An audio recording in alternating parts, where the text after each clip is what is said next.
Hi friends माने नमस्कार। आज आम जाना जड़े माँ गर्भधारण कर सारा पर किपर निजर जत्न नहीं पार। गोटे माँ गर्भधारण पर दिन को 6 ରୁ 8 घंटा विश्राम नहीं पार। आउ प्रचुर परिमाण रे पानी पीवा उचित। प्रत्येक सबुज पनीपरिया सहित माछ मांस अंडा क्षीर छेना दही मिठा फल प्रत्येक जिनस से खाइबा उचित, जहाद्वारा गोटे सुस्थ शिशु को से जन्म दे पारिबो। ता व्यतीत गोटे गर्भवती माँ आयरन या कैल्शियम टैबलेट मध्य खाइबा निहाती जरूरी अटे।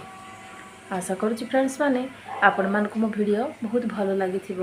जदि मो वीडियो को भल पसंद करिसेंती ताले मो वीडियो रे गोटे लाइक दे दियो।